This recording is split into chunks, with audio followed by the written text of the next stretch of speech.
Well, throughout Joe Biden's campaign, he's been lying to voters, saying he's a moderate. He even brags about beating the real socialist Bernie Sanders. Well, socialist Bernie now wants to serve as, you ready for this, Secretary of Labor under Biden. You've got to be kidding me. Bernie's communist policies of open borders, Medicare for all, would put everyone out of a job.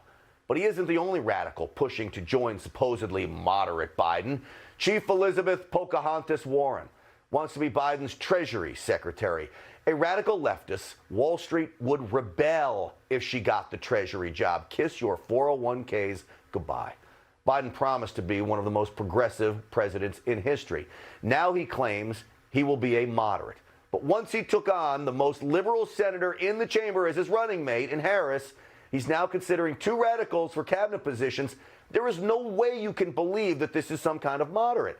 A president for all Americans, he declares, while he's making backroom deals with the radical left. Our next guest is an outspoken activist against socialism and the threat that Biden and the Democrats pose to our great nation. She's also the co-author for Women for Trump, Trump Campaign Advisory Board member, and attorney Madison Gesiotto. Madison, great to have you on the program. Good to be with you tonight.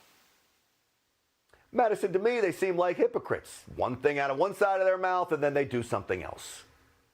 Oh, and what's new? This is exactly what they've been doing time and time again, whether it's Nancy Pelosi talking about pushing COVID restrictions on the people of this country while going and, getting her hair done, doing exactly what no one else has been allowed to do, or it's AOC talking about, how we all need to be equal, we need to pay higher taxes, this, that.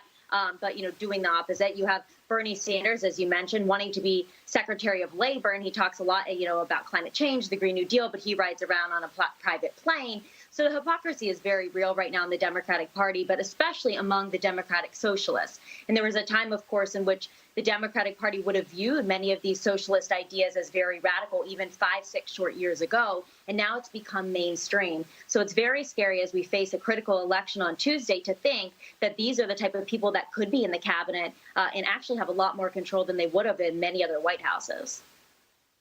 And he's already making deals with people, because I do believe they think somehow they've got it locked up, when I do believe that it's Trump that probably has this all locked up. But think about Joe Biden's decision making.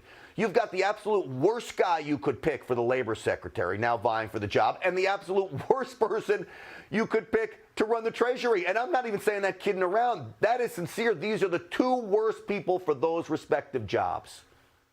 It's almost comical. I mean, you really can't come up with worse people that could fill either one of these positions. But I think they're making the exact same mistake that they made in 2016 in terms of being cocky, thinking that there's no way Trump will beat them in this election, when the reality is that there's a large silent majority that I don't think is going to be silent anymore. You continue to see people day in and day out coming out in support of this president, despite the fact that the mainstream media says that women don't like our president, that black people don't like our president. But the president has done nothing but improve the lives of people of almost every single group, including those that didn't, largely vote for him in 2016.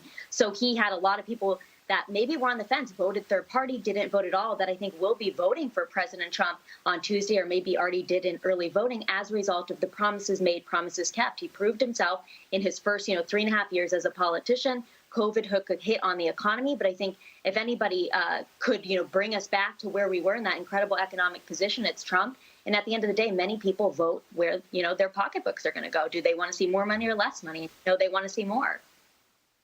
Well, Madison, I am right there with you, and I do believe the power of that pocketbook and the economy now roaring back to life. Joe Biden's got some serious problems when it comes to that. Madison Gesiotto, it is so great to see you. Thank you for coming on the program tonight. Good to be with you. You just watched Newsmax TV, America's fastest growing cable news channel, now in more than 70 million homes. You can get Newsmax TV on your cable system or check your cable guide. And if your system doesn't carry Newsmax, call them, tell them you want Newsmax TV, because we're real news for real people.